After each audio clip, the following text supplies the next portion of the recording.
ایک صبح کا منظر ہے۔ رشید ایک درمیانی عمر کا مچھیرا، ہاتھ میں بانس کی چھڑی، ایک چھوٹا سا جال اور لکڑی کی پرانی ٹوکری لیے ندی کی جانب جا رہا تھا۔ وہ کئی سالوں سے مچھلی پکڑنے کا کام کر رہا تھا، لیکن پچھلے کچھ مہینوں سے حالات عجیب ہو چلے تھے۔ وہ ہر صبح ندی کے کنارے بیٹھ کر اپنا کانٹا ندی میں ڈالتا، مگر کچھ دیر بعد صرف ایک ہی مچھلی ہاتھ آتی، وہ بھی چھوٹی سی، نہ پیٹ بھرنے کے قابل اور نہ ہی فروخت کرنے کے۔ خیر ہو چکی تھی، دھوپ بہت تیز تھی۔ رشید نے مچھلی کو حیرت سے دیکھا۔ آج بھی وہی مچھلی، وہی سائز۔ آج تقریباً 15 دن ہو گئے ہیں، ہر بار ایک ہی طرح کی مچھلی مل رہی ہے۔ کیا یہ اتفاق ہے یا میری بس قسمت ہی یہی ہے؟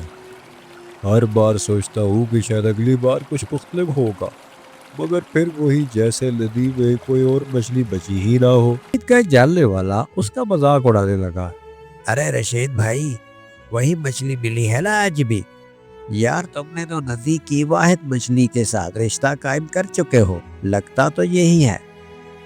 اب یہ تمہاری قسمت ہے یا ایک حسین اتفاق ہے؟ تو کیا کروں، کوشش کرنا بند کر دوں کیا؟ مچھلی پکڑنے کے لیے محنت تو کرنی پڑتی ہے نا، اور میں اتنی جلدی ہمت نہیں ہارنا چاہتا۔ یہ کہہ کر رشید اپنے گھر کی جانب چل پڑا۔ رشید اپنے والد کی پرانی کتاب پڑھ رہا تھا۔ اس کے والد بھی ایک وقت میں مچھیرے تھے، جنہوں نے زندگی بھر محنت سے کام کیا۔ ایک جگہ لکھا تھا، ندی کا ہر کنارہ ایک جیسا نہیں ہوتا، بعض دفعہ ہمت دوسری طرف ہوتی ہے، جہاں ہم نے کبھی قدم ہی نہیں رکھا ہوتا۔ یہ الفاظ رشید کے ذہن میں گونجنے لگے۔ اس نے سوچا کہ ہاں، ندی کے بہت سے کنارے ایسے ہیں جہاں میں کبھی گیا ہی نہیں تھا۔ صبح رشید جاگا تو اس نے فیصلہ کیا، آج میں ندی کے اس حصے میں جاؤں گا جہاں میں پہلے کبھی نہیں گیا، جنگل کے اس پار جہاں راستہ کٹن ہے، مگر مجھے اپنی قسمت آزمانی ہوگی۔ اس نے اپنا سامان باندھا اور ندی کے دوسرے کنارے کی طرف چل پڑا۔ راستہ مشکل تھا، جھاڑیاں، کیچڑ اور جگہ جگہ کانٹے، مگر اس نے قدم نہیں روکے۔ رشید جیسے ہی ندی کے اس حصے تک پہنچا، وہ منظر دیکھ کر حیران ہی رہ گیا۔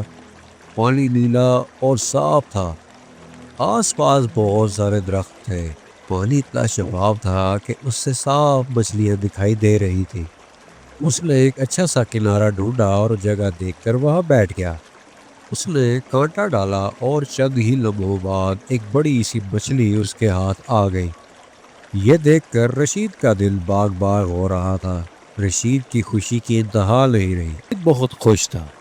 اس نے 1 گھنٹے کے اندر مچھلیوں سے اپنی ٹوکری کو بھر لیا تھا۔ اسے تو یقین ہی نہیں آ رہا تھا کہ کہاں وہ ایک مچھلی پکڑتا تھا اور کہاں اس نے 1 گھنٹے میں درجنوں مچھلیوں سے اپنی ٹوکری کو بھر لیا۔ وہ حیرت سے اور شکر گزاری سے ندی کو دیکھ رہا تھا۔ تو یہاں چھپے تھے یہ سب خزانے؟ اے اللہ، تیرا شکر ہے کہ تو نے مجھے میری محنت کا پھل دیا ہے۔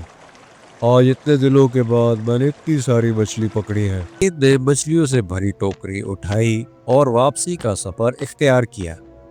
وہ تھکن سے چور ہو چکا تھا، لیکن دل ہی دل میں جھوم رہا تھا۔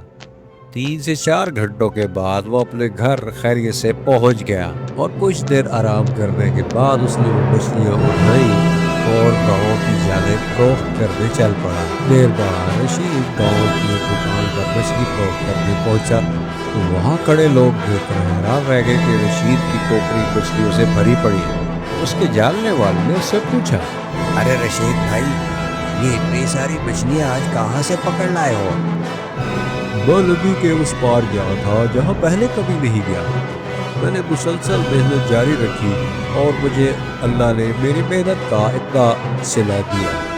وہاں کھڑے تمام لوگوں کی نظر میں رشید کے لیے عزت تھی۔ اس کی محنت، حوصلے اور مسلسل کوشش نے اسے آخرکار کامیاب کر ہی دیا تھا۔ واقعے کے بعد رشید اکثر اس ندی کے نئے کنارے پر جایا کرتا تھا اور وہاں کھڑا ہو کر اپنے اللہ تعالیٰ کا شکر ادا کیا کرتا تھا کہ اللہ نے اس کی محنت کو رائے گاہ نہیں جانے دیا، اسے اس کی محنت کا صلہ دیا۔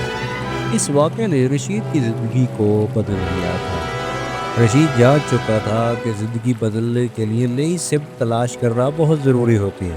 کو کئی سال گزر گئے مگر رشید کی آنکھوں میں آج بھی وہی چمک تھی جو اس دن تھی جب وہ پہلی بار ندی کے اس نئے کنارے پر گیا تھا۔ وہ آج بھی اپنا وہی جملہ دہراتا ہے کہ محنت کبھی ضائع نہیں جاتی، بعض دفعہ بس کنارہ بدلنے کی دیر ہوتی ہے۔ یہ کہانی ہمیں سکھاتی ہے کہ کوشش، صبر اور نئی راہوں کو تلاش کرنے کا جذبہ آخرکار کامیابی کی طرف لے جاتا ہے۔ رشید کا کردار محنت، امید اور استقامت کی علامت ہے۔